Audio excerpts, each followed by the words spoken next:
안녕하십니까. 여러분의 저녁 시간에 보탬이 되는 뉴스 플러스입니다. 지난주 삐삐와 무전기 동시다발 폭발 이후 이스라엘과 헤즈볼라의 충돌이 격화하며 전면전 가능성이 높아지고 있습니다.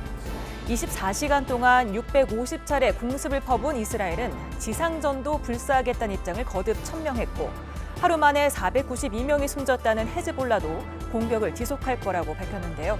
잠시 뒤 이슈 플러스에서 짚어봅니다. 먼저 오늘의 주요 뉴스부터 정리해드립니다. 윤석열 대통령과 한동훈 국민의힘 대표가 잠시 후 만찬 회동을 합니다. 독대는 사실상 무산됐는데 독대 요청 사실이 공개된 걸 두고 당 안팎의 파장이 커지고 있습니다.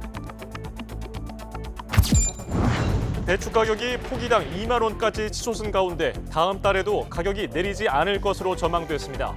정부는 중국산 배추 수입을 허용하기로 했습니다.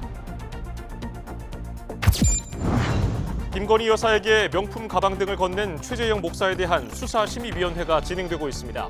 이번에도 직무 관련성이 쟁점인데 김 여사에 대한 검찰 처분에도 영향을 줄 것으로 보입니다. 이스라엘이 레바논에 융단 폭격을 가하면서 사실상 전면전 상태라는 분석이 나오고 있습니다. 정부는 교민들에게 재차 출국을 권고하고 현지 상황을 예의주시하고 있습니다. 16명의 사상자를 낸 시청역 역주행 사고를 계기로 서울 시내 98곳에 강철 울타리가 설치됩니다. 일방통행 이면도로에는 LED 표지판도 설치됩니다. 국회 문화체육관광위 현안 질의에서 축구협회 대표팀 감독 선임 과정에 대한 질타가 이어졌습니다. 정몽규 축협회장과 홍명보 감독은 절차상 문제가 없었다며 사퇴서를 일축했습니다.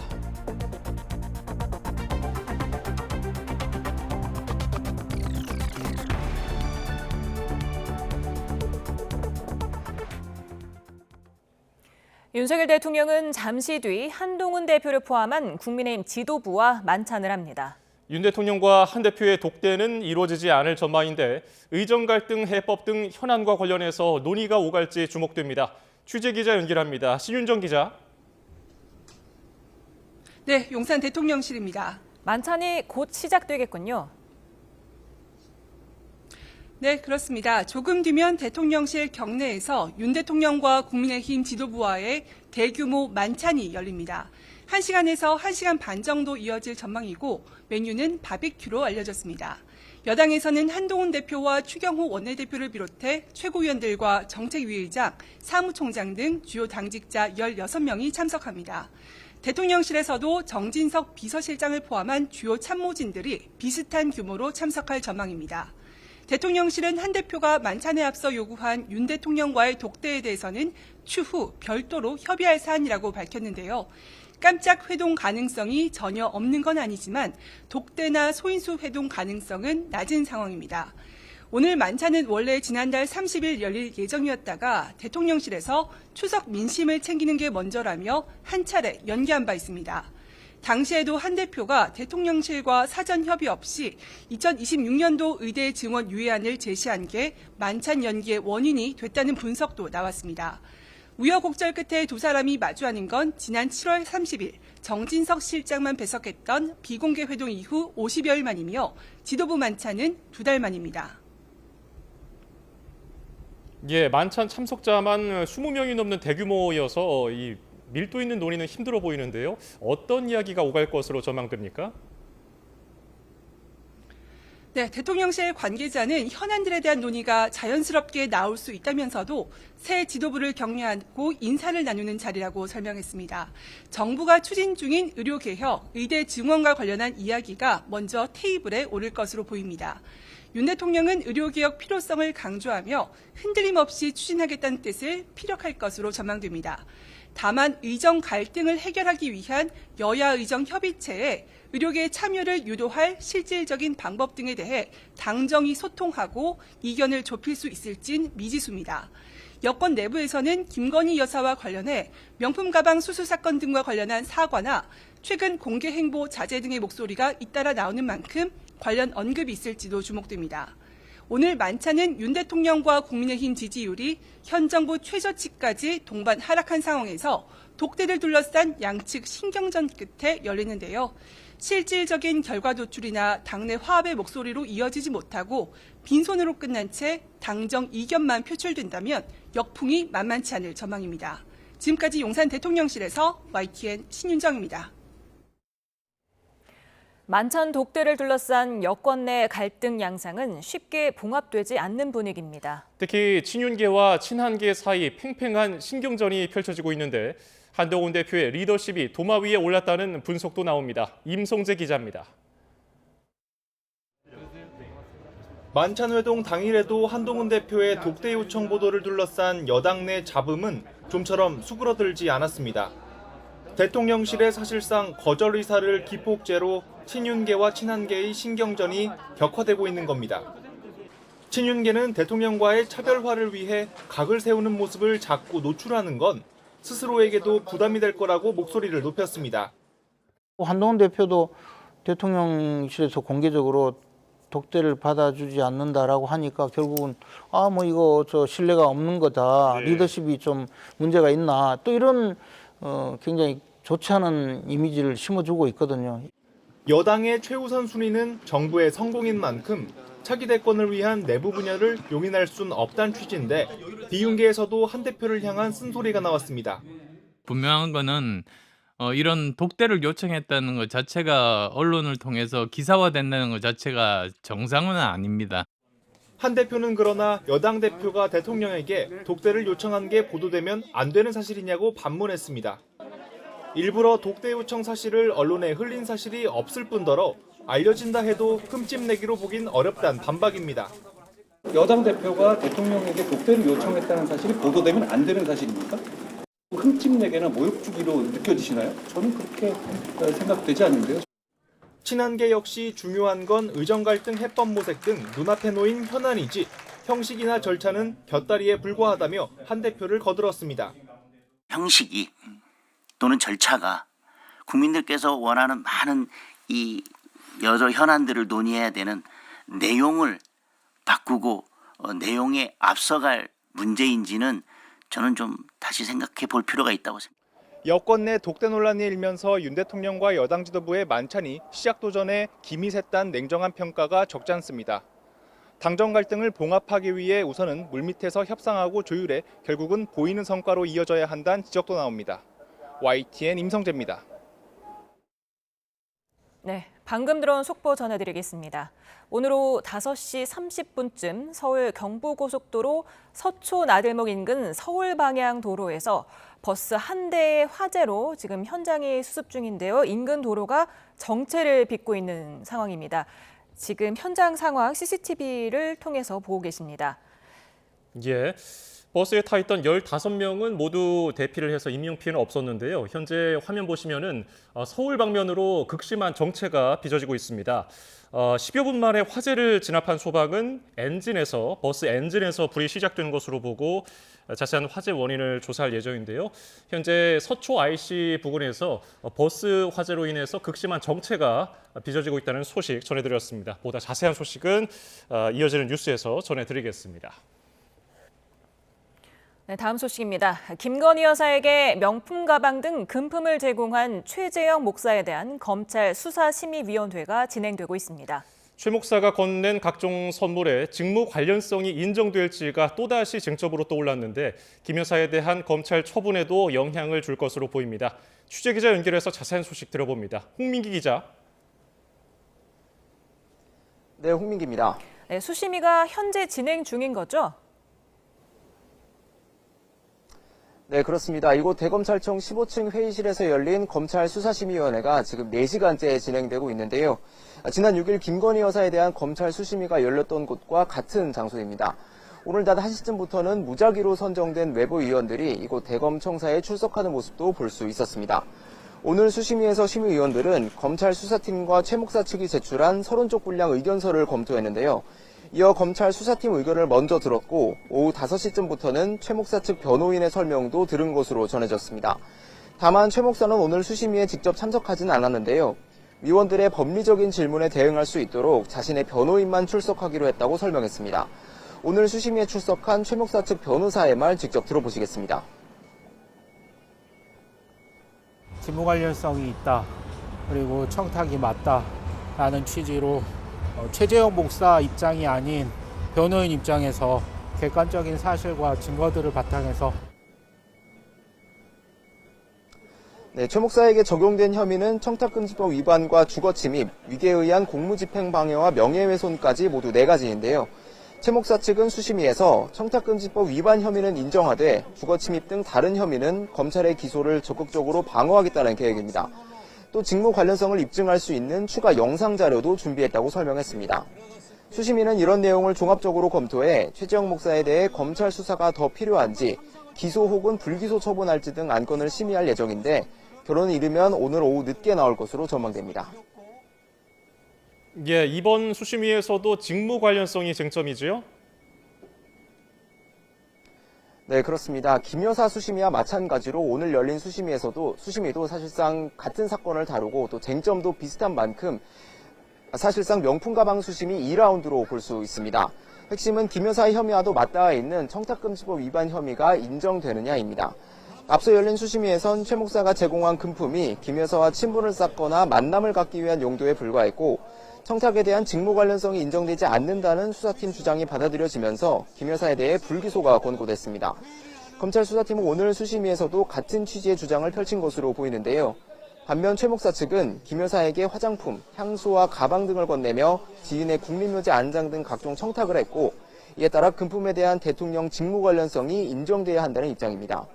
상황이 이렇다 보니 오늘 수심위에서는 피의자가 범죄를 저질렀다고 주장하고 또 검찰은 죄가 아니라고 반박하는 다소 이례적인 상황이 펼쳐질 걸로 보입니다.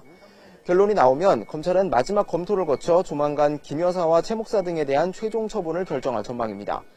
불기소 권고가 나온다면 검찰이 당초 계획대로 김 여사와 최 목사를 불기소 처분하는 데 힘이 실리겠지만 최 목사가 건넨 금품에 대한 직무 관련성이 인정된다는 판단이 나온다면 검찰의 고심이 깊어질 것으로 보입니다. 지금까지 대검찰청에서 YTN 홍민기입니다. 도이치모터스 주가 조작 의혹에 관한 검찰 수사가 본격화할 무렵 김건희 여사가 핵심 인물과 수십 차례 연락한 것으로 파악됐습니다. 주가 조작 혐의로 유죄를 선고받은 이종호 전 블랙펄 인베스트 대표와 연락한 건데 이 전 대표는 사실관계 확인 차원에서 관계자와 통화한 것이었다고 해명했습니다. 신지원 기자입니다. 도이치모터스 주가 조작 의혹에 관한 검찰 수사가 본격화한 2020년 9월, 이종호 전 블랙펄 인베스트 대표가 윤석열 대통령 부인 김건희 여사와 수십 차례 연락한 것으로 파악됐습니다. 이 전 대표는 도이치모터스 주가 조작 혐의로 항소심에서 징역 2년에 집행유예 2년, 벌금 4억 원을 선고받은 핵심 인물입니다. 양측은 지난 2020년 9월부터 10월까지 한 달간 약 40차례에 걸쳐 연락을 주고받았는데 고발인 조사가 이뤄지기 전후 일주일 사이에만 36차례 통화와 문자가 오간 것으로 알려졌습니다. 검찰 국정감사를 앞둔 시점이나 추미애 당시 법무부 장관이 윤석열 당시 검찰총장의 수사 지휘권을 박탈한 다음 날에도 연락이 오간 것으로 전해졌습니다. 다만 범행 시기에 연락한 게 아닌 만큼 범죄 사실 증거로 보기는 어렵다는 지적도 나옵니다. 이 전 대표가 김 여사의 계좌를 관리하며 시세 조종을 벌인 건 2010년부터 12년 사이인데 연락이 이뤄진 건 한참 뒤인 2020년이라는 겁니다. 이와 관련해 이 전 대표는 YTN과의 통화에서 2020년 9월 모르는 번호로 전화가 와서 받지 않자 권오수 전 도이치모터스 회장이 김 여사 측 전화니까 받아보라고 했다며 통화 당사자는 김 여사가 아닌 김 여사의 회사 직원이었다고 밝혔습니다. 또 변호사 등 관계자를 통해 각종 의혹의 사실관계를 확인하는 차원이었을 뿐 김 여사와 직접 연락한 것은 아니었고 연결되지 않은 경우가 많았다고 설명했습니다. 이 전 대표는 지난해 발생한 해병대 최상병 사망 사건과 관련해 VIP에게 임성근 전 해병대 1사단장의 구명 로비를 벌였다는 의혹을 받기도 했습니다. 이 전 대표는 이 같은 통신 기록이 오히려 김 여사에게 청탁할 관계가 아니었다는 반증이라고 주장하고 있지만 연락하지 않은 지 오래됐다는 기존 입장과 달리 검찰 수사를 계기로 수십 차례 연락한 사실이 드러나면서 논란이 예상됩니다. YTN 신지원입니다. 배추 가격이 고공행진하면서 식품업체와 반찬 가게도 시름에 빠졌습니다. 물량 부족으로 김치 배송이 지연되는 일도 벌어지고 있는데요. 정부가 27일부터 중국산 배추를 수입하며 공급량을 늘리기로 했지만 그 효과는 미지수입니다. 오동건 기자가 취재했습니다. 김치부터 배추가 들어간 반찬을 파는 반찬 가게는 금배추에 직격탄을 맞았습니다. 처음 본 금액이었고요. 거의 한 세 포기 한 망에 거의 한 7만 원 막 이 정도까지 갔었으니까 이제 손님분들한테 죄송할 정도로 금액이 좀 많이 올라가지고. 농산물 유통정보 사이트에서 배추 가격은 한 포기에 9,321원, 지난해 평균치보다 50.5%가 오른 것으로 조사됐지만 정부의 할인 지원이 닿지 않는 도매점이나 전통시장에선 훨씬 비싼 가격에 팔리고 있습니다. 정부의 할인 지원에서 빠진 배추입니다. 이 배추 최상품인데요. 한 포기의 가격이 2만 원입니다. 이 때문에 김치를 판매하는 식품업체도 제품 생산을 멈추거나 물량을 확보하느라 배송이 늦어지고 있습니다. 현재 배추 수급이 어려워 종가 김치의 출고가 지연되고 있습니다. 앞으로 점차 상황이 나아져 가을 배추가 본격 출하되는 10월 중순 이후 배추 수급이 정상화될 것으로 예상됩니다. 준고랭지 배추가 출하되는 10월 중순까지 버텨야 하는 상황. 정부는 중국산 배추 수입을 늘리기로 했습니다.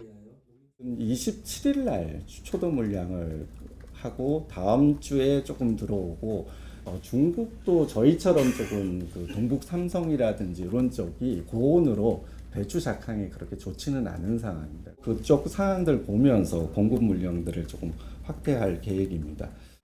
중국산 배추는 외식업체와 식자재 업체, 수출 김장업체에만 공급될 예정이지만 알몸 김치 사건 등으로 중국 김치에 대한 소비자들의 부정적인 시각이 워낙 강해 소비로 이어질지는 미지수입니다. 위생상도 훨씬 안 좋고 그리고 우리가 믿을 수가 없다는 게 모든 사람들의 공통된 인식이니까요. 그래서 절대 안 사 먹을 것 같아요.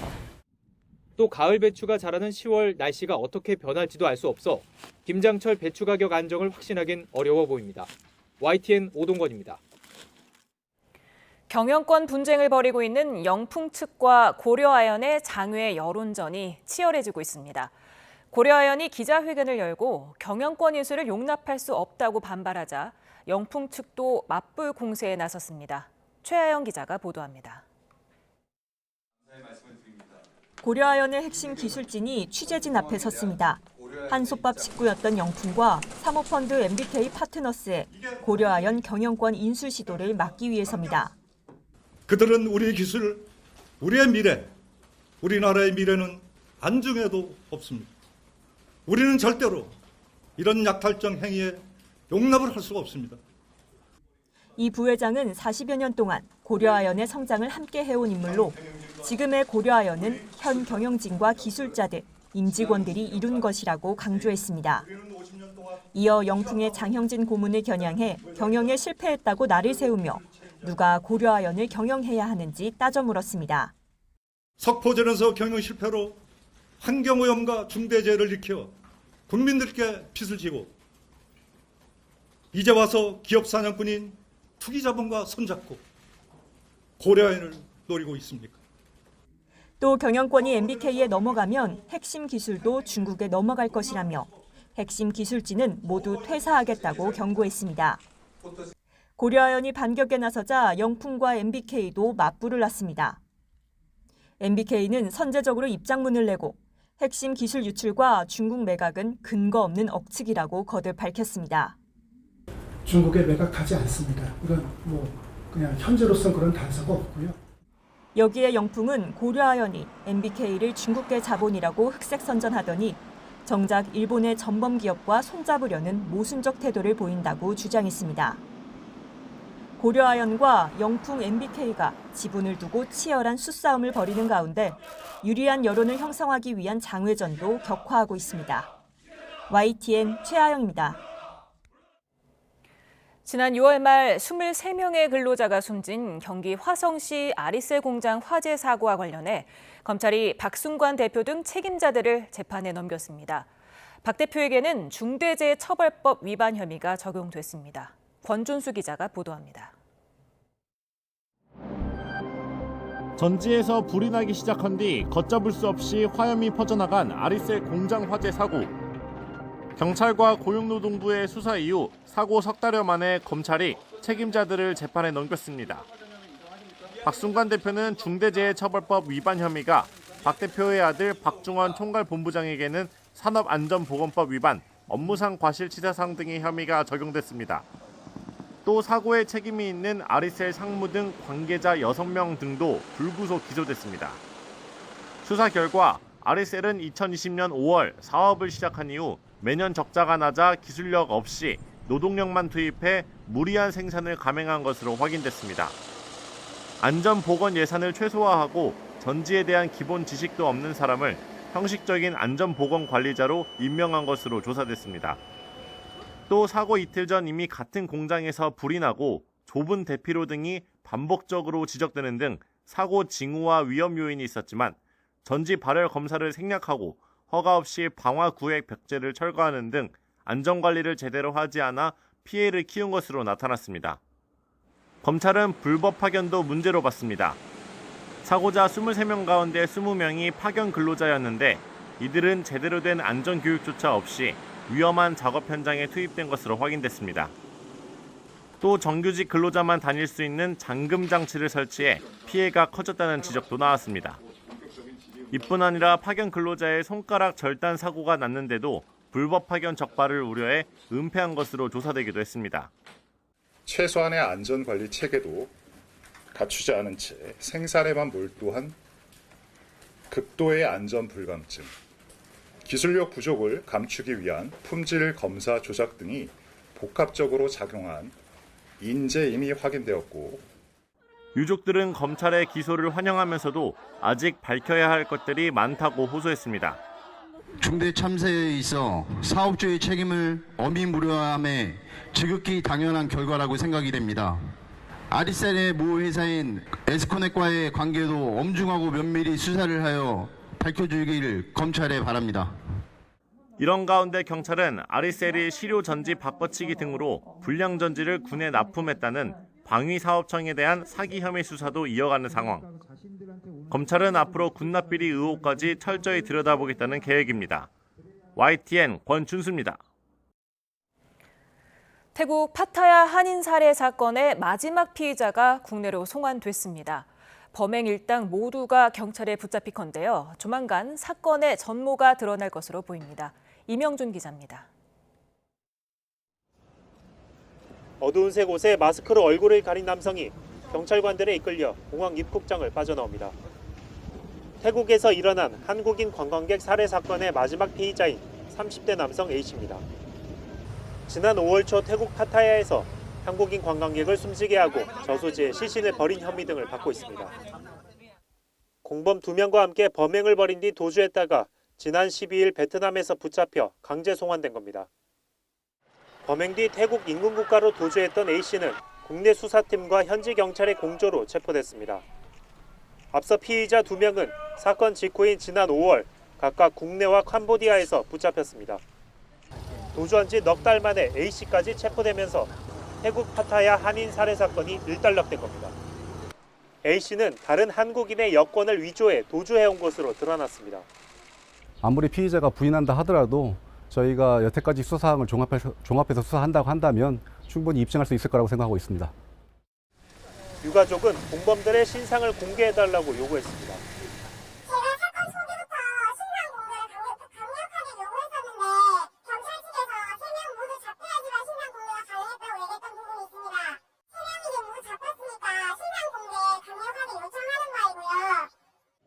현재 다른 공범 2명은 이미 재판에 넘겨진 상황. 경찰은 검찰, 법원과 논의한 뒤 신상 공개 여부를 결정할 예정입니다. 수사기관의 조사가 마무리되면 태국 파타야 한인 살해 사건의 실체가 밝혀질 것으로 보입니다. YTN 이명준입니다.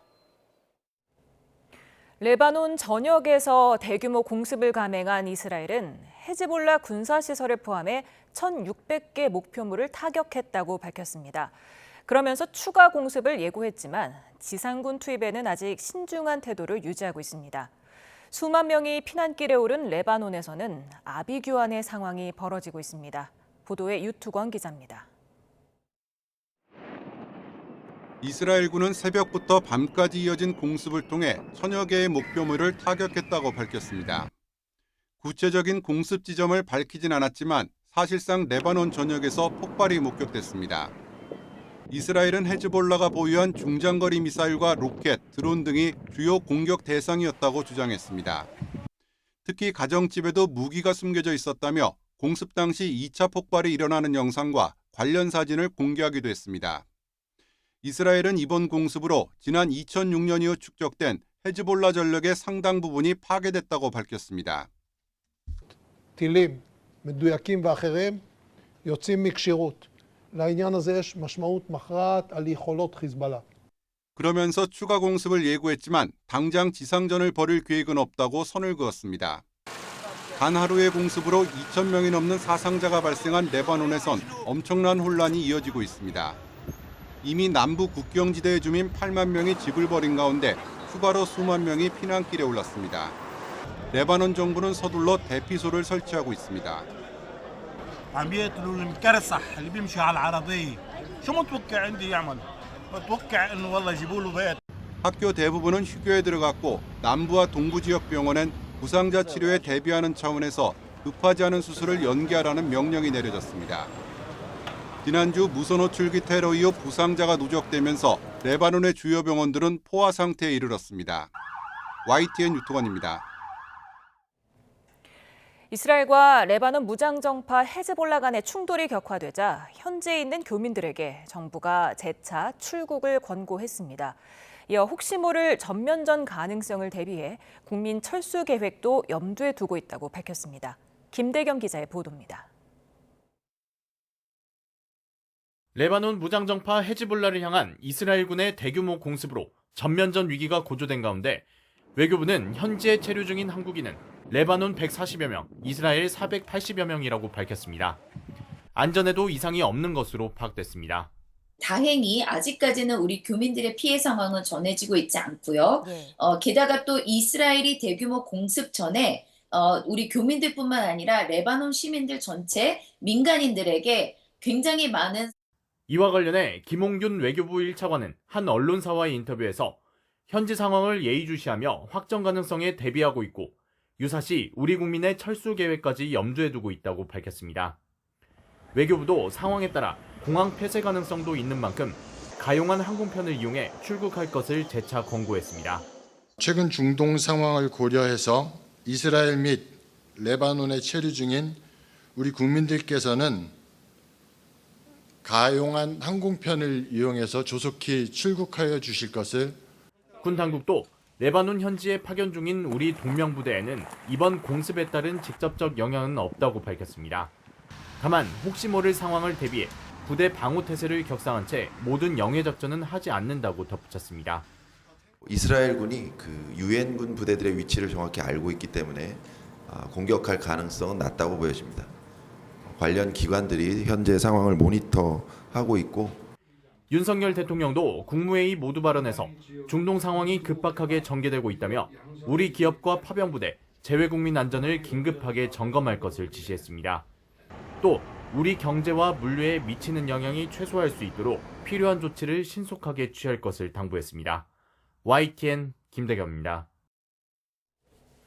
이스라엘이 레바논 무장정파 헤즈볼라를 향해 대규모 공습을 펼쳐서 하루 만에 민간인을 포함해 수백 명이 숨졌습니다. 양측 간 전면전 우려가 커지면서 중동 지역 긴장감도 고조되고 있습니다. 현재 상황을 장지향 아산정책연구원 중동연구센터장과 짚어봅니다. 어서 오십시오. 안녕하세요. 네, 어떤 일이 벌어졌었는지 최근 상황을 좀 다시 짚어주시겠습니까?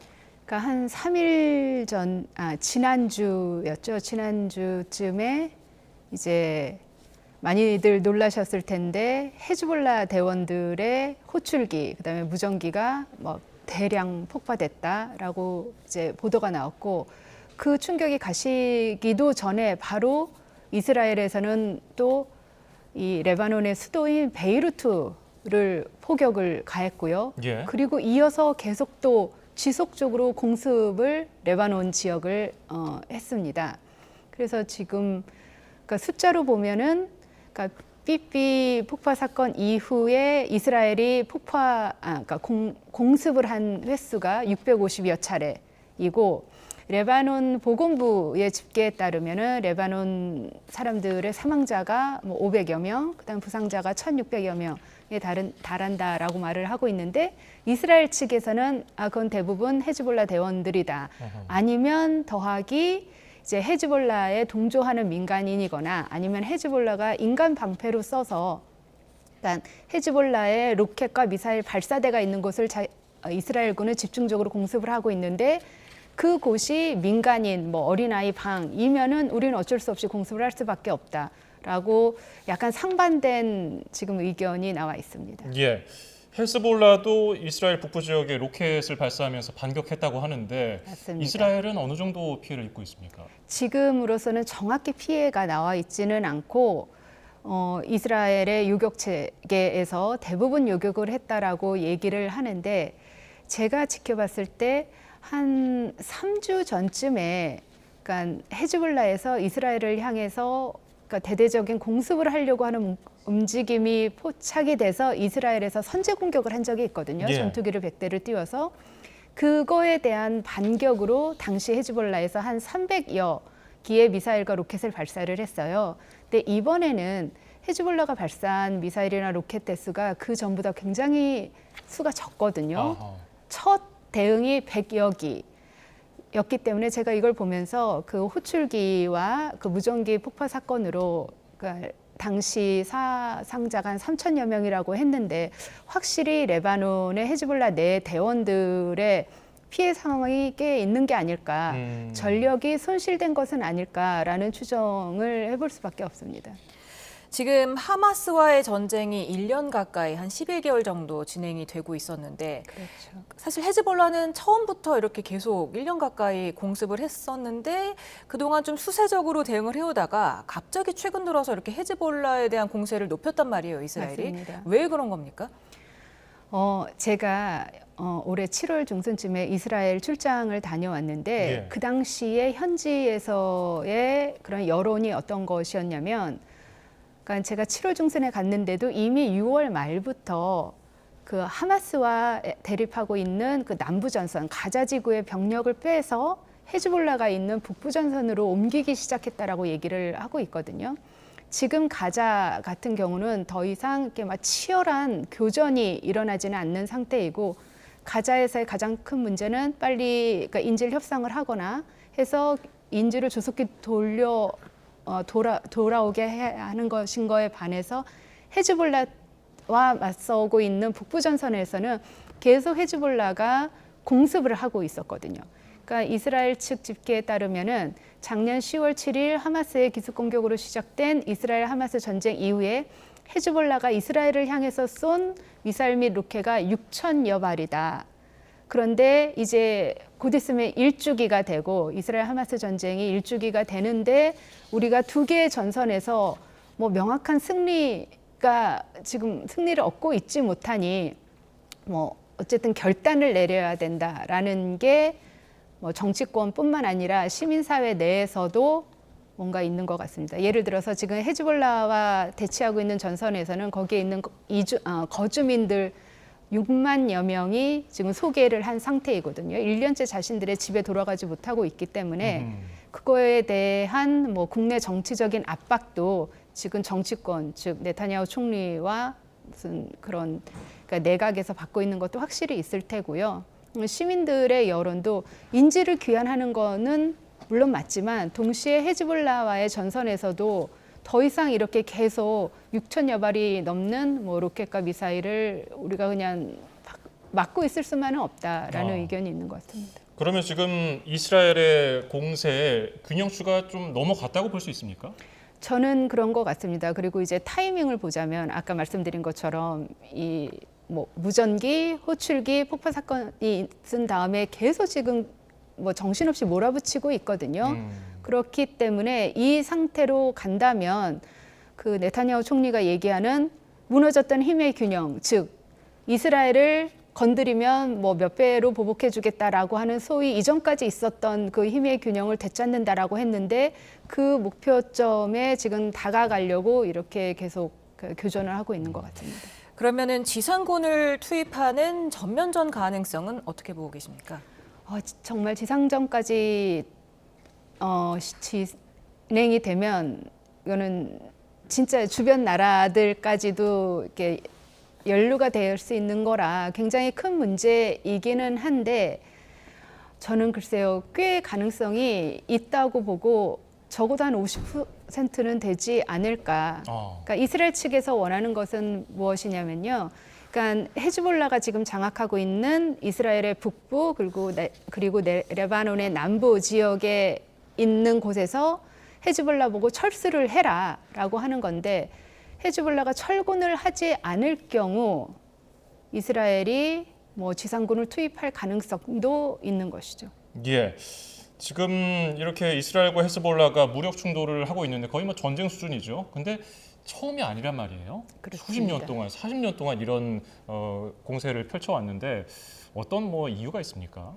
그러니까 이스라엘과 헤즈볼라의 악연의 역사를 보자면 이 1980년대 초반에 1982년도에 헤즈볼라가 처음으로 조직이 됐습니다. 왜냐하면 그 당시에는 이제 팔레스타인을 대표하는 피에로 팔레스타인 해방기구가 이제 이스라엘을 상대로 주변의 중동 나라들을 전전을 하면서 계속 무력 투쟁을 해왔었거든요. 예. 그래서 튀니지아에도 있다가 요르단에도 있다가 마지막으로 레바논으로 피에로가 들어갔습니다.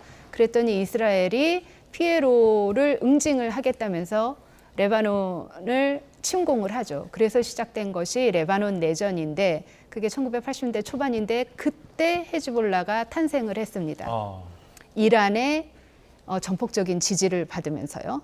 그러면서 이란과 당시 새롭게 창립된 이 이슬람 급진주의 조직인 헤즈볼라가 목표로 내세운 것이 큰 사탄 미국 반대, 작은 사탄 이스라엘 반대. 그러니까 헤즈볼라는 조직의 목표, 그러니까 조직이 창립된 그 배경 그 자체가 이스라엘을 타도하겠다라는 것이죠. 그 지금 말씀하신 레바논의 무장정파인 헤즈볼라랑 팔레스타인 무장정파 하마스는 규모나 규모나 면에서 어느 정도 차이가 있습니까?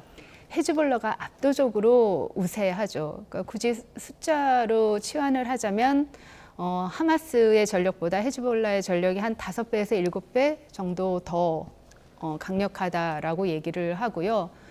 또 이제 군사 전문가들 얘기에 따르면은 헤즈볼라의 전력이 헤즈볼라가 소유하고 있는 이런 로켓이나 미사일 포가 나토와 맞먹는다라고까지 얘기를 합니다. 상당하군요. 그러니까 이 흔히 이란의 대리 조직, 즉 예멘의 후티 반군, 레바논의 헤즈볼라, 가자지구의 하마스, 이라크의 이슬람 저항군 등등을 이제 고려했을 때 이 이란의 혁명수비대와 가장 연계가 잘 되어 있는 이란의 혁명수비대 하에 바로 이렇게 유기적으로 명령 체계가 돌아가고 있는 곳이 바로 헤즈볼라라고 보시면 됩니다. 전력도 전력이지만 지형상으로도 가자지구나 요르단 서한강보다는 조금 더 유리하다면서요, 헤즈볼라가?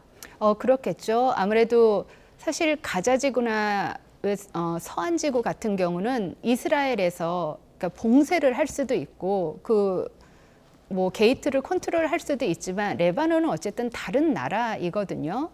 그리고 레바논 시민들한테 헤즈볼라가 인기가 그렇게 많지 않다 하더라도 레바논은 헤즈볼라는 어쨌든 레바논 정치권 내에서 지금 활동을 하고 있는 정치 조직이기도 해요. 물론 대부분의 서방 국가와 미국 그리고 아랍의 걸프 국가들이 테러 조직으로 규정을 하고 있기는 하지만 그렇기 때문에 이스라엘도 가자지구나 서한보다는 레바논을 이렇게 침공을 하거나 지상군을 투입하는 게 훨씬 더 부담이 되죠. 예. 지금 이런 상황에서 국제사회에서는 네타냐후 총리의 이런 결정에 좀 비난을 하고 있어요. 근데도 지금 네타냐후 총리는 계속해서 공세를 하겠다고 하는데 어떤 의도가 있는 겁니까? 많이들 들으셨겠는데 이제 네타냐후 총리의 정치적 생존을 위해서 자기의 정치적 개인의 이익을 극대화하기 위해서 이렇게 꼼수를 부리는 거다라는 얘기를 많이들 들으셨을 텐데 그것도 물론 있고요. 그런데 그래도 이스라엘이 민주주의 체제이기 때문에 시민들의 여론을 생각을 하지 않을 수가 없거든요. 근데 시민들의 여론이 이 네타냐후에 반대하는 여론도 있지만 동시에 이렇게 강력하게 우리의 어쨌든 국익을 지켜야 되고 우리의 보호권을 확보해야 되고 우리나라를 방어를 해야 된다라는 또 커다란 의견에는 다른 이견을 달기가 좀 어려운 것 같아요. 그리고 제가 그 이스라엘 갔을 때도 저녁마다 이렇게 네타냐후 총리 반대하는 시위가 조직이 되면서도 시민들이랑 개개인으로 이렇게 얘기를 해보면 정말 우리가 도대체 몇 개 전선으로 지금 대치하고 있는지 모르겠다. 아까 말씀드린 이란의 이 대리 조직들이 뭐 예멘 후티 반군, 이라크, 시리아, 뭐 레바논에서 이렇게 우리한테 미사일을 쏴대니 우리가 당연히 휴전도 중요하지만 당장 헤즈볼라가 이렇게 로켓을 쏘니 우리는 방어를 할 수밖에 없고 이제 네타냐후 총리 같은 경우는 거기서 더 나아가서 이 잘못된 힘의 균형을 예전으로 즉 이 이스라엘을 함부로 건드리면은 너희는 보복을 받는다라고 하는 이스라엘식의 힘의 균형 논리를 다시 세우겠다라는 거에 시민들도 거기에는 동조를 하는 것 같아요. 이란의 개입 가능성은 어떻게 보십니까? 저는 사실 지금 이제 이스라엘 헤즈볼라 간의 전쟁이 어떻게 될 것 같으냐라는 질문에 공은 이란에게 넘어갔다라고 생각을 하거든요. 말씀드렸던 것처럼 이란이 가장 아끼는 그리고 가장 유기적으로 이렇게 움직이게 할 수 있는 조직이 헤즈볼라인데 이란의 몇 달 전에 이제 신임 대통령이 온건파가 당선이 됐어요. 그리고 이 페제시키안이라고 하는 새로운 대통령이 기회가 될 때마다 하는 얘기가 우리는 국제사회와 다시 뭐 정상국가처럼 국제사회와 교류를 하고 싶다. 그리고 트럼프 대통령이 이렇게 폐기했던 이란 핵 합의를 다시 복원하고 싶다라는 얘기를 하거든요. 근데 이란 이슬람 공화국의 정치 체제상 대통령이 이렇게 얘기를 한다라는 것은 최고 지도자, 최고 종교 지도자인 하메네이가 어느 정도 그것을 허락했기 때문에 얘기가 나올 수 있는 거라서 즉 하메네이의 생각도 크게 다르지는 않구나. 이참에 국제사회랑 뭐 전면적으로 개혁 개방을 하지는 않겠지만 정상국가로서 이렇게 활동을 하게 하는 것을 가능성을 열어두고 있구나라고 생각이 들기 때문에 지금 헤즈볼라와 이스라엘의 전면전은 그 기회의 창을 닫게 할 수 있거든요. 그래서 이란이 만약에 헤즈볼라에게 우리는 전면전을 원하지 않는다. 이쯤에서 뭐 전략적 인내심을 발휘해라라고 한다면 헤즈볼라는 뭐 나중을 기약하면서 이쯤에서 아까 이스라엘이 말했던 목표인 어느 정도의 국경선에서 후퇴하는 거, 철군하는 그 옵션을 받아들일 수도 있을 것 같아요. 이런 상황에서 미국은 중동에 병력을 추가로 파병한다고 얘기했거든요. 힘으로써 잠깐 좀 조용하게 만들 수 있을 것인지 아니면 이게 좀 장기적으로 평화를 부르는데 요인이 될지 어떻게 분석하십니까?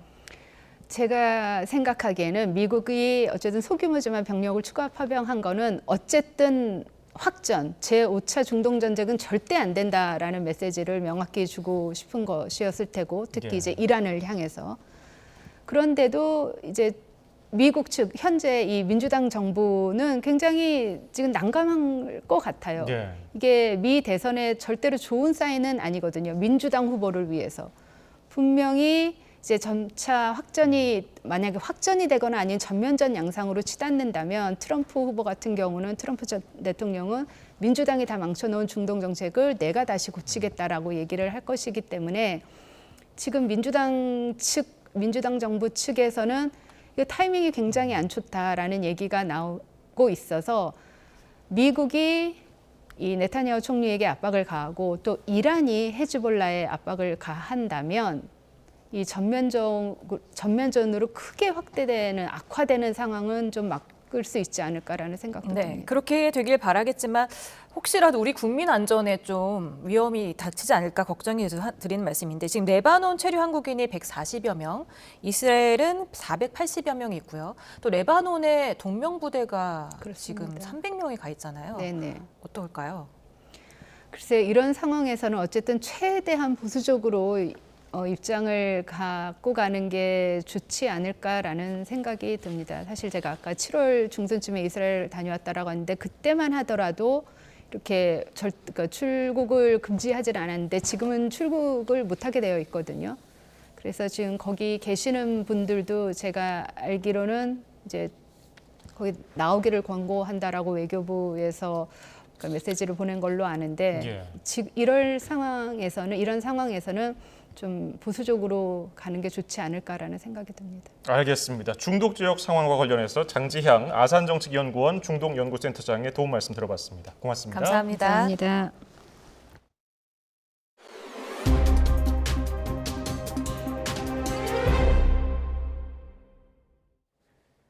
윤석열 대통령이 임종석 전 청와대 비서실장이 제기한 한반도 두 국가론을 겨냥해서 반헌법적 발상이라고 정면으로 반박했습니다.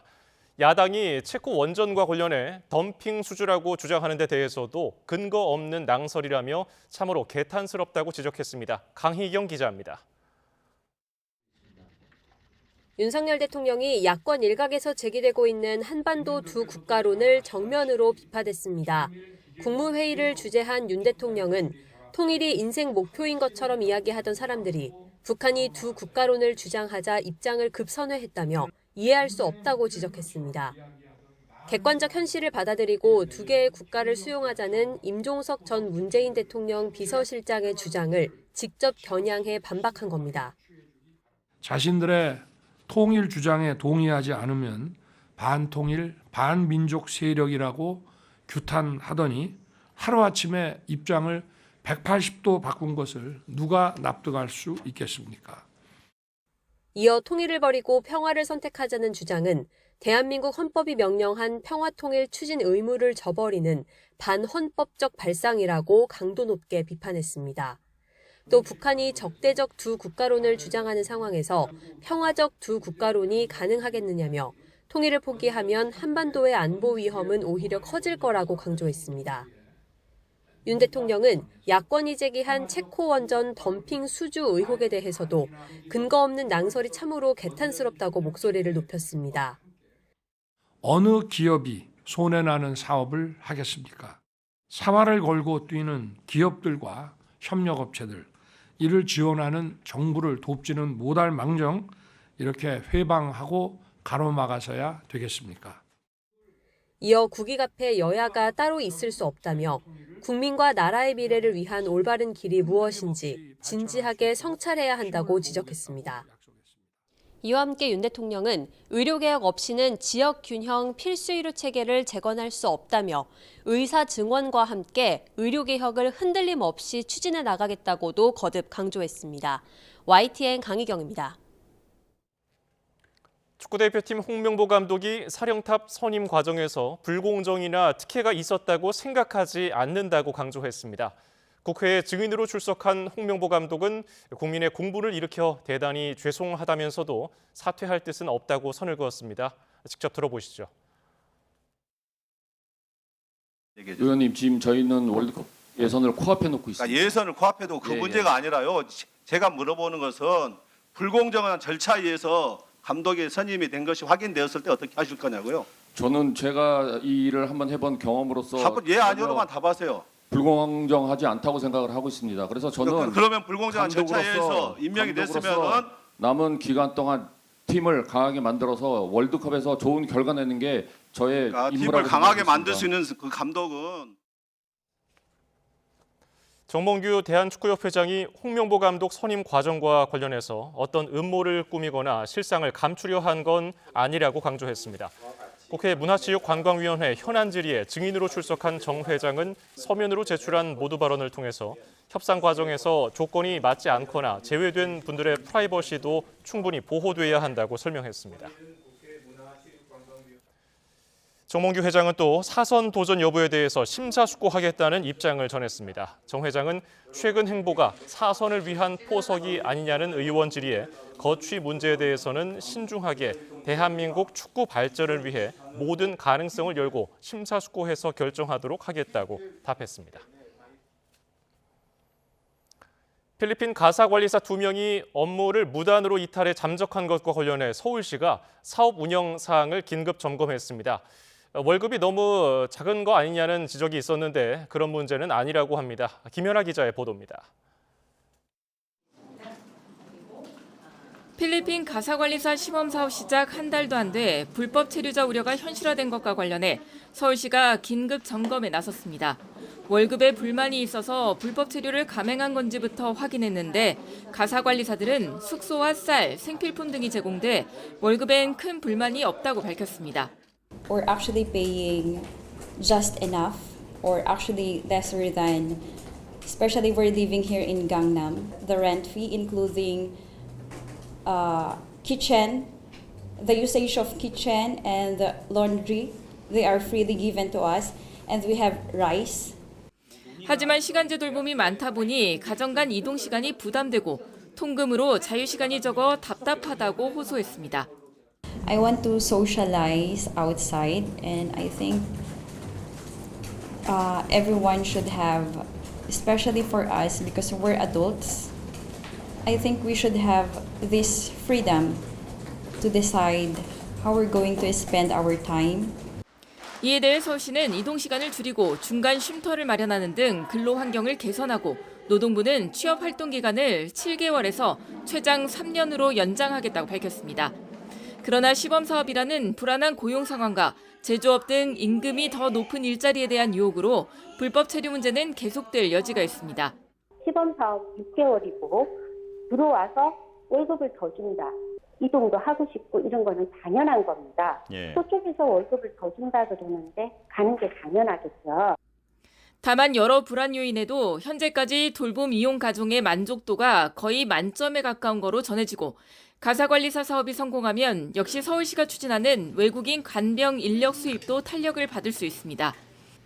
앞서 서울시는 이미 국내 돌봄 인력난이 심각해 외국인 노동자 도입이 불가피하다면서 성실한 외국인 근로자들에게 비자와 이민 등의 혜택을 줘 불법 체류를 줄여가는 식의 제도 개선이 필요하다고 촉구한 바 있습니다. YTN 김현아입니다. 네, 방금 들어온 소식입니다. 윤석열 대통령과 국민의힘 지도부의 용산 만찬이 조금 전에 시작됐습니다. 국민의힘에서는 한동훈 당대표 그리고 추경호 원내대표를 비롯해서 최고위원과 주요 당직자가, 대통령실에서는 정진석 비서실장 등 3실장과 함께 주요 수석이 참석을 했습니다. 이번 만찬에서는 윤 대통령과 한동훈 대표와의 독대 여부에 관심이 쏠립니다. 한 대표는 앞서서 윤 대통령에게 만찬을 계기로 독대를 요청했는데 대통령실은 별도 협의 사안이라면서 사실상 거부 의사를 밝힌 상태인데요. 만찬 관련 새로운 소식이나 영상이 들어오면 저희가 바로 전해드리겠습니다. 네, 다음 소식입니다. 최근 부산 지역에서 땅꺼짐 사고가 잇따르며 부산시가 원인 조사를 진행하고 있습니다. 과거에 만든 배수 설계 기준이 최근 기록적인 폭우 같은 기후를 제대로 반영하지 못해서 사고가 이어지고 있다는 지적도 나옵니다. 차상은 기자입니다. 화물차 2대가 구덩이에 빠져 있습니다. 최근 부산 지역 집중호우 때 발생한 땅꺼짐 사고로 달리던 차들이 8m 깊이에 박힌 겁니다. 부산 사상구에 있는 지하철 공사 구간에서는 올해에만 비슷한 사고가 8차례 반복됐습니다. 현장을 조사하고 있는 전문가는 일대 환경이 땅꺼짐에 가장 큰 영향을 미쳤을 것이라고 분석하고 있습니다.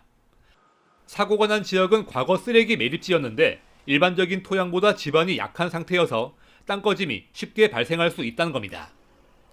해당 지역에 묻힌 오래된 상하수도관이 파열돼 지반 약화가 가속됐을 가능성도 있습니다.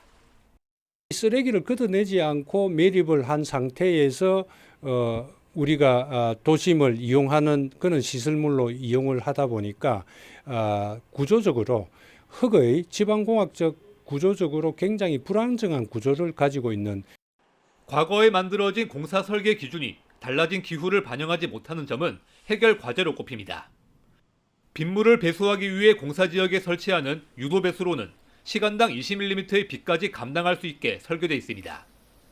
하지만 최근처럼 시간당 50mm가 넘는 비가 내리면 빠져나가지 못한 빗물이 공사지역 주변 토양을 깎아내 지반 약화로 이어질 수밖에 없습니다.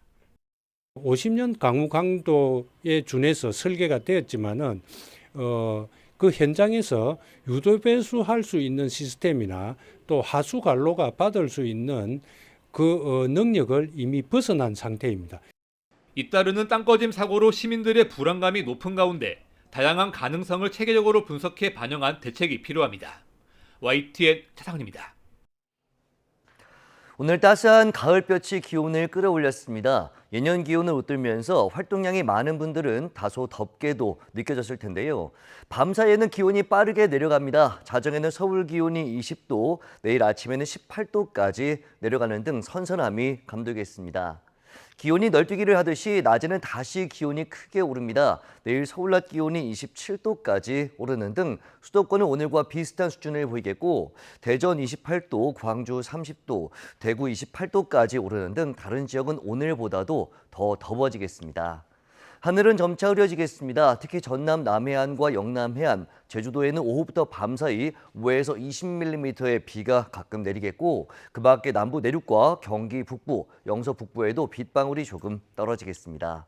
또 강원과 경북 내륙에는 아침까지 안개가 매우 짙게 끼겠고 영남 해안과 제주 해안을 중심으로는 노을성 파도도 높게 일 전망입니다. 날씨 정보였습니다.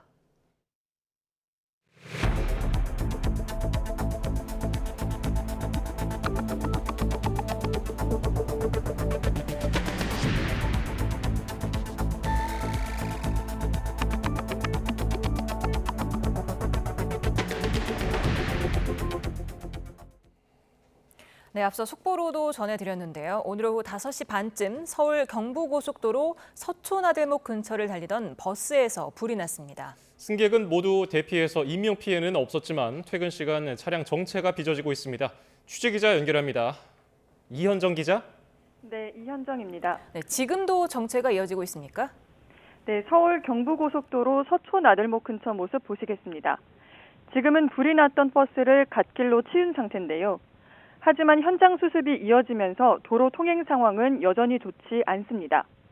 교통을 통제하는 경찰관 등 관계자들 모습도 보입니다. 이 때문에 일부 차선의 차량 통행이 불가능한 상황입니다. 서울 방향인데 퇴근길로 몰려든 차들로 답답한 흐름이 이어지고 있습니다. 특히 오후 6시까지는 서울 방향 모든 차선에서 극심한 정체가 빚어지기도 했습니다. 화재는 오후 5시 반쯤 일어났습니다. 서울 경부고속도로 서초나들목 근처 서울 방향 도로를 달리던 버스 한 대에서 불이 났습니다. 불은 10분 만에 꺼졌고 버스에 탄 승객 14명 모두 대피해 다친 사람은 없었습니다. 소방은 엔진에서 불이 시작된 것으로 보고 자세한 화재 원인을 조사할 예정입니다. 지금까지 사회부에서 YTN 이현정입니다. 더불어민주당이 당내 의원끼리 찬반을 나눠 공개적으로 금융투자소득세 토론회를 열었습니다. 예정대로 내년에 시행해야 한다. 아니다. 일단 유예를 해야 한다는 의견이 팽팽하게 맞섰는데 국민의힘은 시행도 유예도 아닌 폐지를 재차 촉구했습니다. 정인용 기자입니다. 민주당 자체 금투세 정책 토론회는 시작부터 소란이 일었습니다.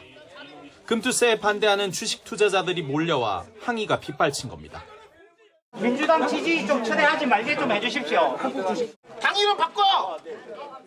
회의장이 정리되고 토론이 본격화하자 찬반 경론이 벌어졌습니다. 금투세 내년 시행팀은 손해와 이익을 통합해 소득이 있는 곳에만 과세하는 원칙 있는 세제 개편이고 복잡한 과세 체계를 바로잡을 거라고 강조했습니다. 특히 주가 조작 방지 등 투명하지 않은 금융시장에도 변화를 가져올 거라며 김건희 여사 의혹도 언급했습니다.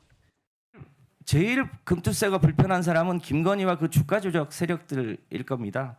유예를 하면 소위 이 주가 작전 세력들이 여전히 증시에서 활개를 치게 되고 대한민국의 불투명성을 오히려 높이게 되고 반면 시행 유예팀은 자본시장을 선진화하고 증시 부양을 하는 게 우선이라고 맞받았습니다. 현재 투자자 보호제도는 미비하고 국내 주식시장도 좋지 않은데 금투세를 시행하면 과세를 피하려고 추가로 자본 이탈이 생길 수 있다는 논리입니다. 국민의 동의와 공감대가 없는 세금은 어떤 정당성을 부여해도 민심을 설득할 수 없습니다. 1,400만 개미 투자자는 금투세가 국내 시장에 미칠 악영향을 우려하고 있습니다.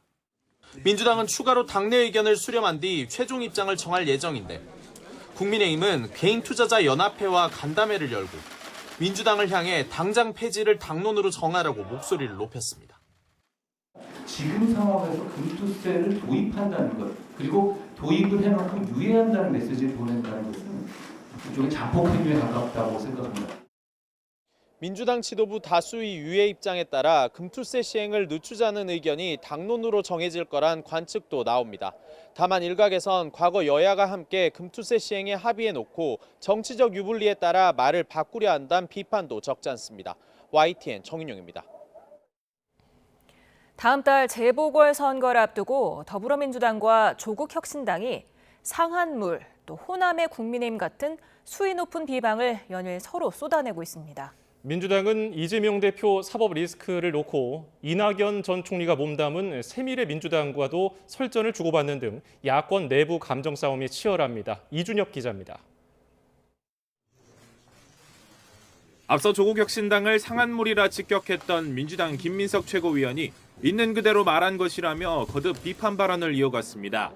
먼저 상대 후보를 깎아내린 건 혁신당이었고 김건희 여사 특검법 표결이 이뤄진 지난 본회의에 불참한 것은 사과해야 한다고 강조했습니다. 선거와 별도로 민주당이나 조국혁신당이 이 중대한 국면에 국회도 버리고 가서 보궐선거만 하고 있는 것은 좀 국민들 보기에 맞지 않지 않겠습니까? 혁신당은 이제 그만할 때가 됐다면서도 민주당 주장에는 일일이 반박하며 물러서지 않았습니다. 본회의 불참은 마음대로 일정을 조율할 수 없는 비교섭단체의 서름 때문이라고 항변했고 소수당이라 예산 확보를 못할 거라는 지적엔 민주당은 호남 예산을 그동안 빠짐없이 확보했느냐고 응수했습니다. 영광은 11.72%, 곡성은 9.26%에 불과합니다. 민주당이 충분히 실력을 발휘하셨다면 이렇게까지 낮은 수치를 기록하지는 않았을 것입니다. 혁신당 황현선 사무총장은 민주당을 두고 호남의 국힘이라 지칭했다가 민주당이 사퇴 요구까지 하며 반발하자 표현을 취소하기도 했습니다. 이른바 지민비조 단일대오의 분열엔 현행 20석인 교섭단체 요건 완화를 통해 국회 운영에 참여하고자 하는 혁신당과 이에 확실한 움직임을 보여주지 않는 민주당 사이 쌓인 감정 탓이란 분석이 적지 않습니다. 다만 여권이 강세를 보이는 부산 금정구청장 보궐선거에선 단일화 협상이 시작되는 등 야권의 경쟁적 협력 관계는 여전하다는 반론도 제기됩니다.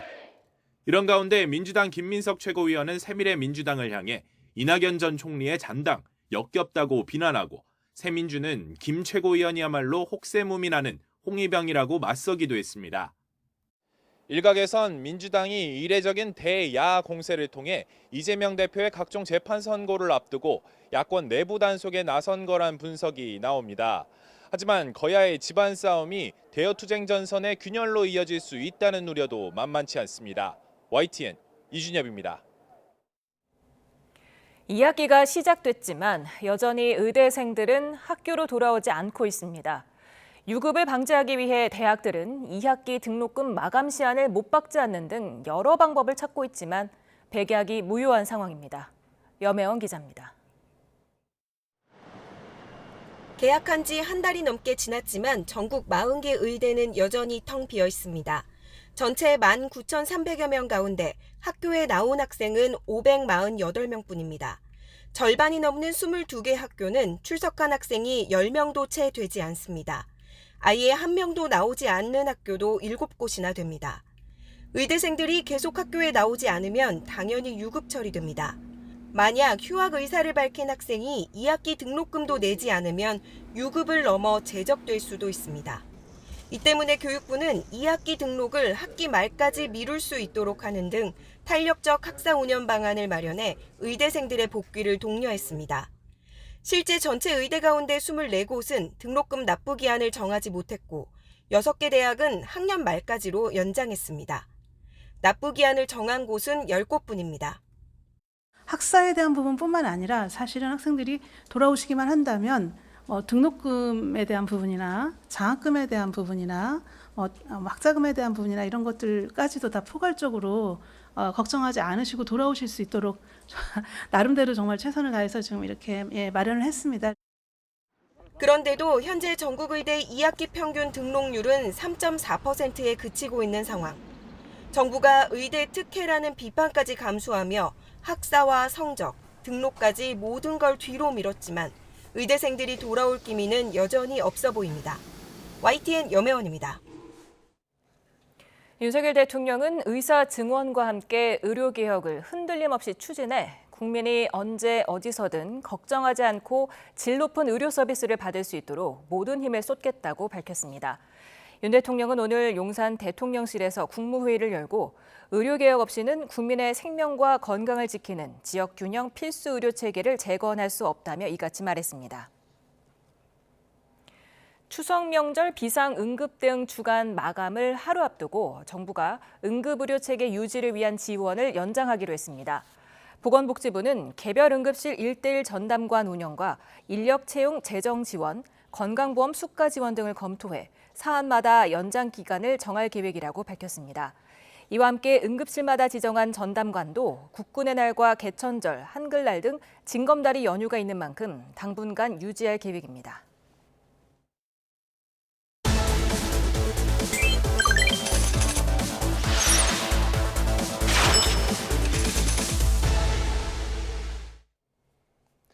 뉴스플러스 오늘의 경제픽입니다. 최근 여의도에 있는 한 재건축 아파트 조합원들을 대상으로 모 법무법인이 주민 설명회를 열었습니다. 주제는 한강 조망권 관련 법률 이슈였는데요. 재건축을 통해서 건물이 높아지면 주변 아파트에서 한강 조망권을 침해했다며 소송을 제기하지는 않을지 조합원들 우려가 컸기 때문입니다. 실제로 한강 조망권 관련 법적 다툼은 적지 않았습니다. 지난 2004년 서울 용산구 이촌동의 한 아파트 주민들이 한강 조망권을 침해당했다면서 해당 건물 건설사를 상대로 손해배상 청구 소송을 제기했는데요. 2심에서는 한강 조망권을 인정한 첫 판결이 나와 세간의 관심을 받았지만 대법원에서는 결국 뒤집혔습니다. 대법원은 사회통념상 한강 조망권이 독자적 이익으로 승인될 정도로 중요성이 인정되지 않았다고 판결을 했습니다. 그동안 한강 조망을 누린 이유는 앞에 있던 아파트가 5층이고 원고의 아파트가 10층이기 때문이었다는 겁니다.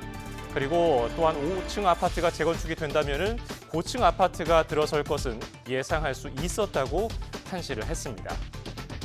최근의 법원 판례도 크게 다르지가 않습니다.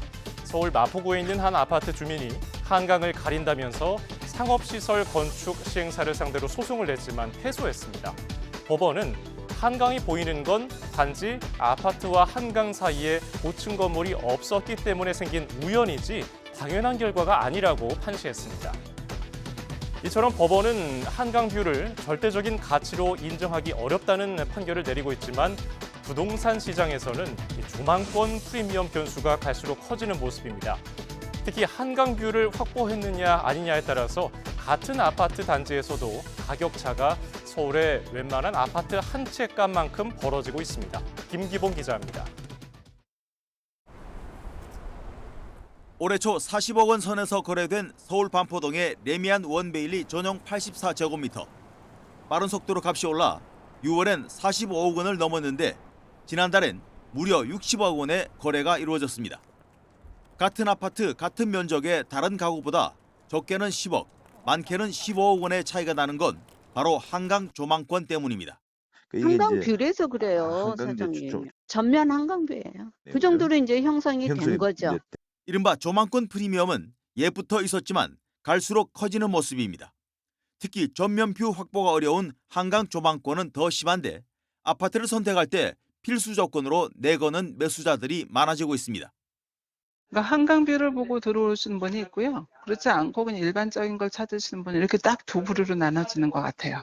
조금이라도 보이면 금액이 일반적인 것보다는 높으니까 아예 잘 보이는 거 그냥 전면으로 나가는 거 그냥 그렇게 찾으시거든요. 지난해 한국부동산분석학회에 실린 논문에서 같은 아파트 단지에서도 한강 조망 여부에 따라 최대 13% 가격 차이가 난다고 분석했는데 올해 집값 상승 국면에 조망권 프리미엄이 더 큰 폭으로 뛰었습니다. 조망권을 누리는 삶의 질도 있지만 자산 증식에서도 더 유리하다는 판단이 작용한 것입니다.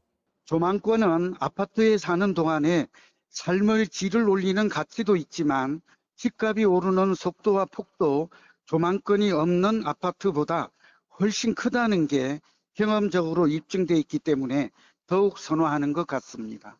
이미 서울 아파트 평균 가격만큼 커져버린 한강 조망권 프리미엄이 아파트값 고공행진에 기름을 붓는 모양새입니다.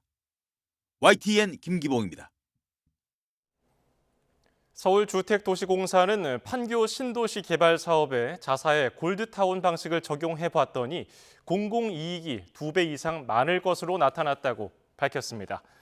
서울주택도시공사 산하 SH도시연구원은 올 9월 판교 아파트 총 평가액은 43조 1천억 원으로 이 중에 LH가 얻은 수익은 11조 5천억 원으로 추산되나 SH 골드타운 방식이었다면 23조 9천억 원을 얻었을 거라고 주장했습니다.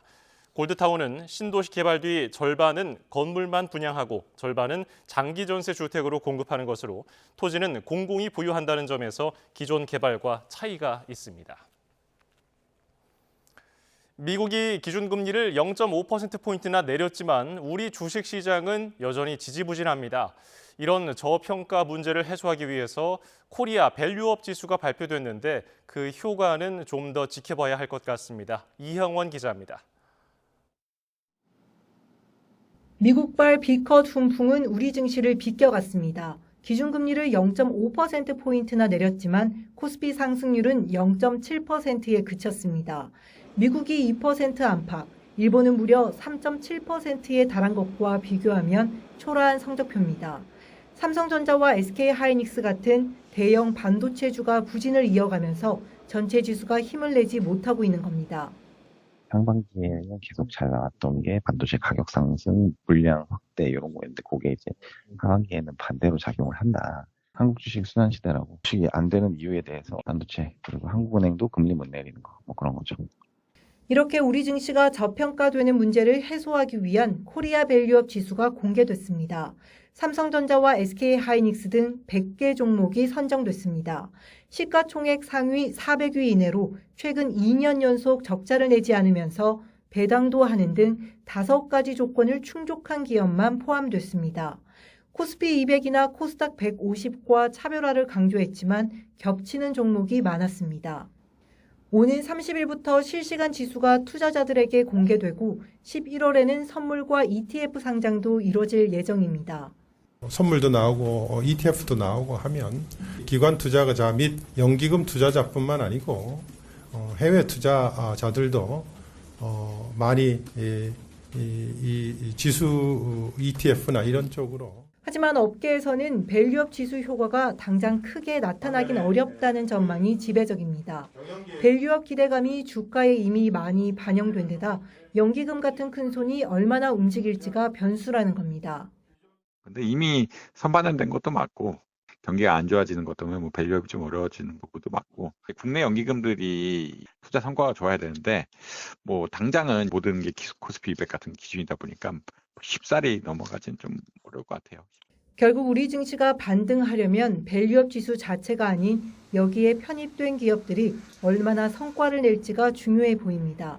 YTN 이영훈입니다.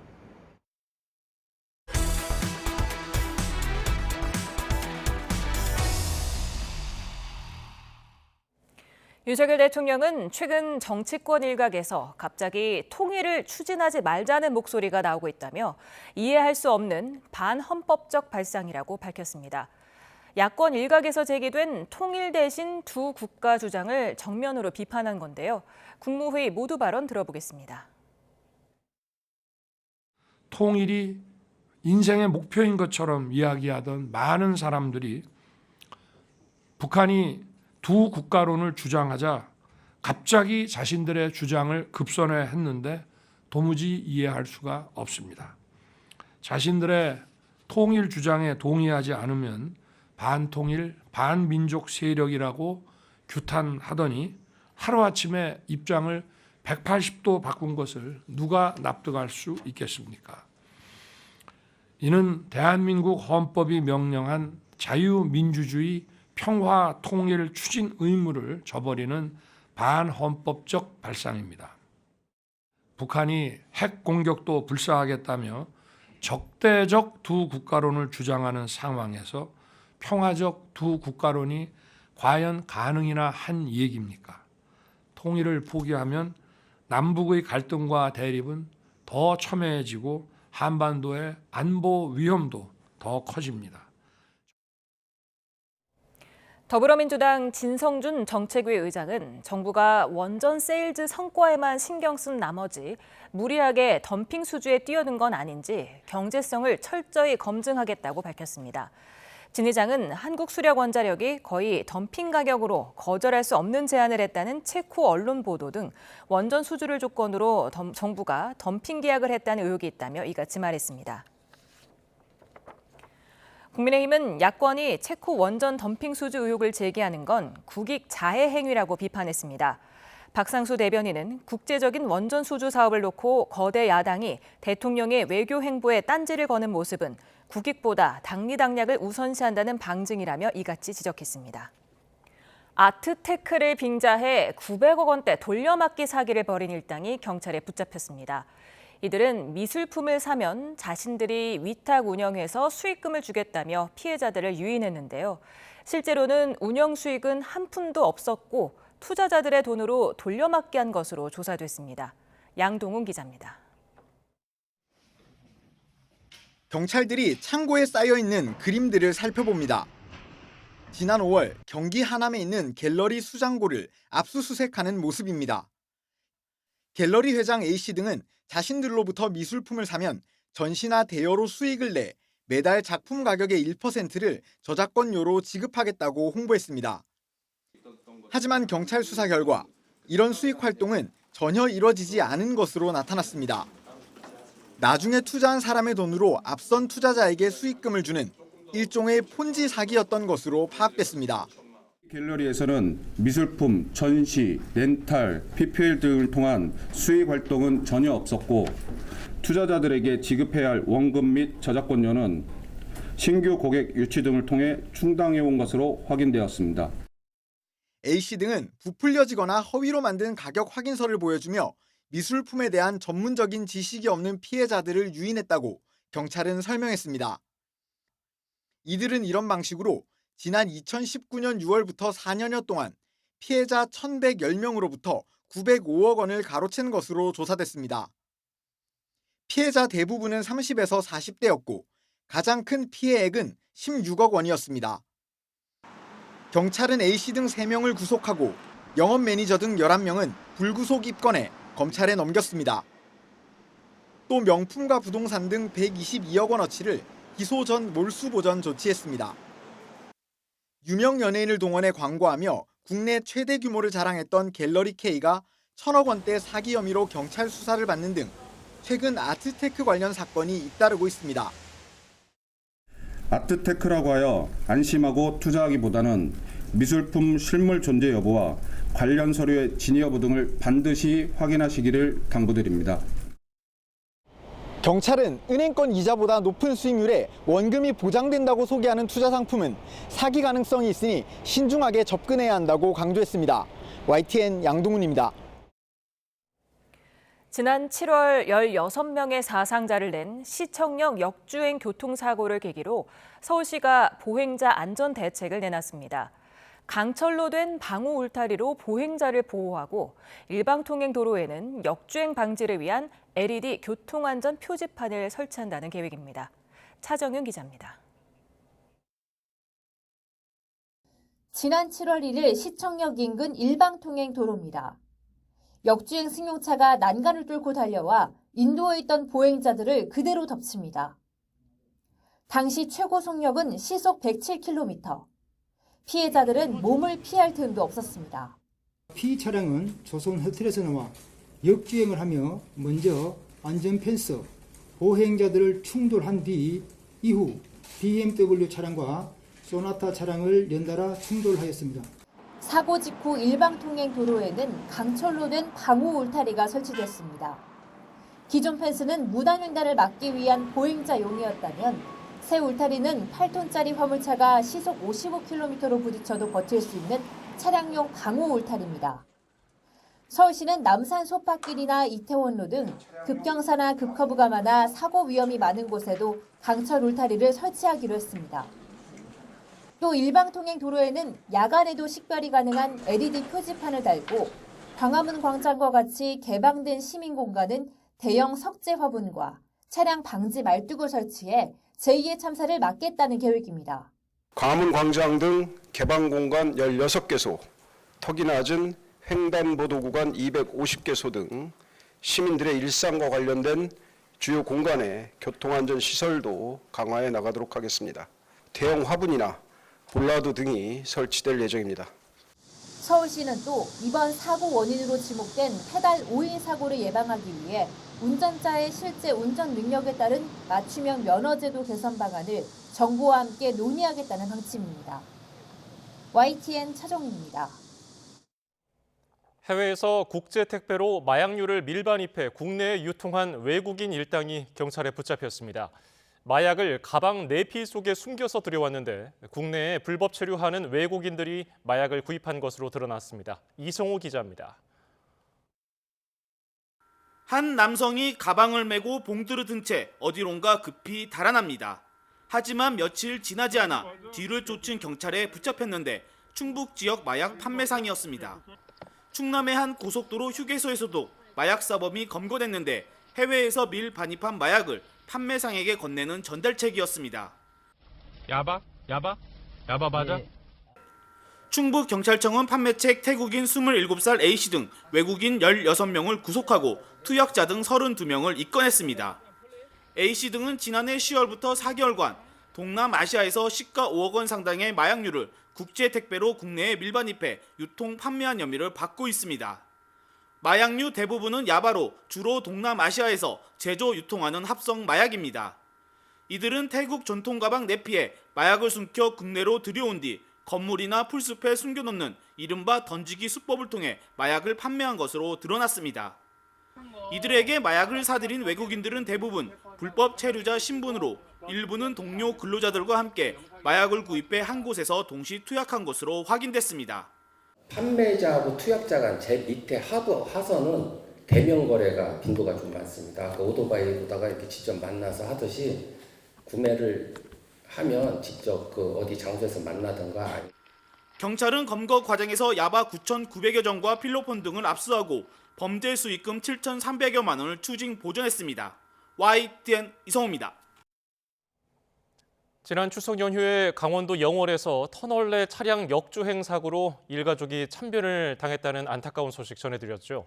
사고 직전 가해 차량의 역주행 장면이 담긴 블랙박스 영상을 YTN이 확보했습니다. 이 사고의 원인은 음주운전이었습니다. 홍성욱 기자입니다. 편도 2차로 터널을 달리는 차량. 왕복 차로가 아닌데 정면에서 밝은 불빛이 보입니다. 이상하게 여긴 운전자가 상향등을 켜고 경적을 울려도 상대 차는 속도를 줄이지 않습니다. 오히려 똑같이 상향등을 깜빡이며 빠르게 달립니다. 뭐지? 역주행하는 거? 별로 오면 안 되는 거 아니야? 역주행 차인데? 역주행하던 차량의 운전자는 23살 해병대 부사관 A씨. 추석 연휴인 지난 16일 새벽 동영월 교차로에서 역방향으로 잘못 들어서 4km가량 주행하다 결국 마주오던 승합차를 들이받았습니다. 경적도 울리고 했는데 우리에게 오히려 너희가 역주행한다면서 경고하면서 가더라고요. 사고 충격이 얼마나 컸는지 차량 앞부분이 종잇장처럼 구겨졌습니다. 이 사고로 역주행 차량과 피해 차량 운전자가 모두 숨지고 피해 차량에 타고 있던 운전자 부인과 자녀, 장인, 장모 등 5명이 중경상을 입었습니다. 경찰이 A씨의 혈액을 국립과학수사연구원에 분석을 의뢰했더니 혈중 알코올 농도가 면허 취소 수치인 0.08% 이상으로 확인됐습니다. A씨는 사고 전 친구들과 모임을 했던 것으로 알려졌습니다. 사고 직전 차량이 역주행한다는 신고가 경찰에 접수됐지만 사고를 막지는 못했습니다. 경찰은 숨진 A씨가 현역 군인이었던 만큼 사건을 군사경찰에 넘길 방침입니다. YTN 홍석입니다. 음주 측정을 거부해 현행범 체포되고도 5급 사무관이 된 공무원 사례, 앞서 YTN이 단독으로 전해드렸는데요. 결국 승진이 취소되고 반성문까지 쓰면서 선처를 호소했던 이 공무원, 재판 말미에는 느닷없이 경찰의 법 집행 과정을 트집 잡으면서 반전을 노렸습니다. 어떤 결과가 나왔을까요? 김민성 기자가 전해드립니다. 고속도로에서 음주 측정을 거부한 혐의로 현행범 체포돼 재판에 넘겨진 전북 남원시 소속 6급 공무원 A 주무관. 경찰에 반성문을 내고 법정에서도 잘못을 인정하며 선처를 호소했습니다. 그런데 검찰이 징역 1년 6개월을 구형해 직을 잃을 위기에 처하자 갑자기 태도가 돌변했습니다. 변호인단을 추가로 꾸리더니 급기야 경찰이 미란다 원칙을 고지하지 않은 채 위법한 체포를 했다고 주장했습니다. 더구나 공무원 신분을 밝힌 이상 체포할 필요성도 없었다며 법원에 변론을 제기해달라고 했습니다. 하지만 선고 공판 당일 판사는 딱 잘라 거부했습니다. 불법 체포 증거라며 제출한 현장 녹취 파일이 오히려 체포가 적법했다는 사실을 증명했기 때문입니다. 경찰 몰래 녹음한 이 파일에는 주무관이 자신이 공무원이고 승진 대상자라고 밝힌 뒤 눈 감아주면 살해를 충분히 하겠다는 취지의 부적절한 발언을 한 음성까지 담겨 있었습니다. 당시 경찰은 무슨 은혜를 갚느냐며 이런 지하에 거절하고 진술거부권 등을 고지하며 체포했습니다. 판사는 음주 측정 거부라는 선택을 한 주체는 다른 누구도 아닌 피고인 본인이고 자신의 선택에 대한 책임은 자신이 부담해야 한다고 꼬집었습니다. 그러면서 벌금 1,500만 원을 선고했는데 이는 애초 주무관이 자녀 교육을 이유로 일자리를 잃지 않게 해달라고 빌었던 데 따른 마지막 선처였습니다. YTN 김민성입니다. 서울의 대표적인 관광 명소 창덕궁에 멧돼지가 나타나 오늘 하루 후원 관람이 중단됐습니다. 창덕궁 관리소는 오늘 낮 1시쯤 멧돼지 포획단과 함께 창덕궁 후원 선원전 일대에서 멧돼지 한 마리를 발견해 사살했습니다. 관리소 측은 그제 상황실 폐쇄회로 TV를 통해서 멧돼지를 확인한 뒤 수색에 나섰지만 휴공일인 어제도 찾지 못하자 오늘 오전 10시부터 후원 관람을 중단하고 환불 절차를 진행했습니다. 미국 루이지애나 숲에서 실종된 10살 소녀를 열화상 카메라가 장착된 드론이 찾아냈습니다.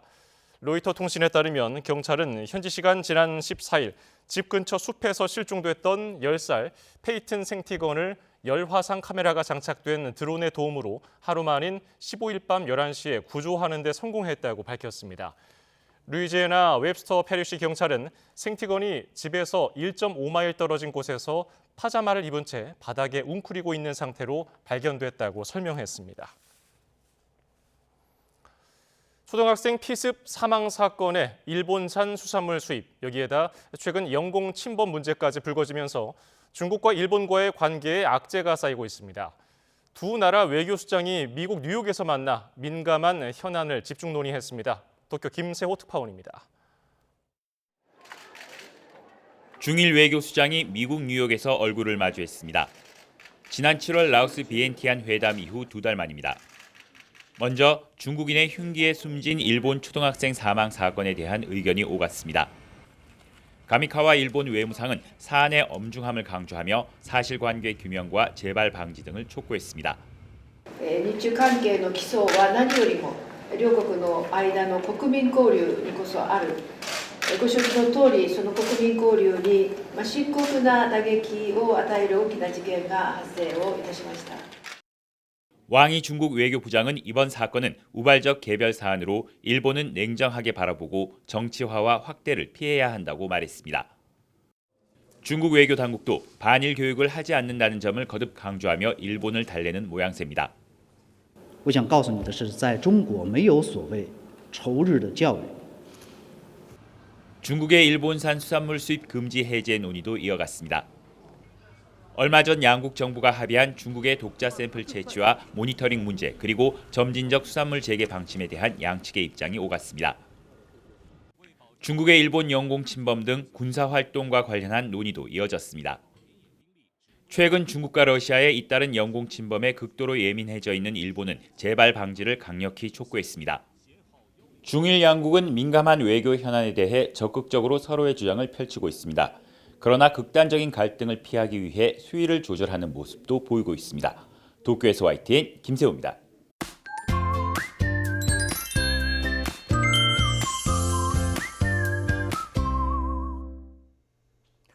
아침 저녁으로 공기가 제법 차가워졌습니다. 네, 맞습니다. 기온이 낮아지면서 설악산에는 올가을 첫 서리가 관측되기도 했는데요. 이렇게 공기가 차가워지면 더 신경 써야 할 게 있잖아요. 네, 그렇죠. 바로 체온 유지입니다. 체온이 1도만 내려가도 대사 능력은 12%, 면역력은 무려 30%나 떨어질 수 있습니다. 네, 그런데 체온을 유지하는 게 그렇게 어렵지는 않습니다. 머리와 목만 따뜻하게 해도 체온을 2도에서 5도가량 높일 수 있는데요. 따라서 출퇴근길 모자와 스카프 착용하시면 도움이 되겠습니다. 또 스카프를 하면 뇌로 올라가는 혈관들이 갑자기 수축하는 것을 예방할 수 있습니다. 혈관 질환이 있는 분들과 취약하신 분들은 꼭 챙겨주시기 바랍니다. 오늘보단 덜하겠지만 내일도 아침, 저녁에는 공기가 조금 차갑게 느껴지겠습니다. 반면 한낮에는 서울 27도, 광주 30도까지 오르는 등 오늘과 비슷하거나 더 덥겠습니다. 하늘은 점차 흐려지겠고요. 특히 전남 남해안과 영남 해안, 제주도에는 오후부터 밤사이 5에서 20mm의 비가 내리겠습니다. 또 경기 북부와 영서 북부, 남부 내륙에도 빗방울이 떨어지는 곳이 있겠습니다. 이달 말까지 예년보다 더운 날씨가 이어지는 가운데 모레는 중부지방을 중심으로 소나기가 지날 전망입니다. 날씨 캔버스의 김수연, 고은재였습니다. 오늘 저희가 준비한 뉴스 플러스는 여기까지입니다. 잠시 뒤 뉴스퀘어 저녁 8시 뉴스가 방송됩니다. 고맙습니다.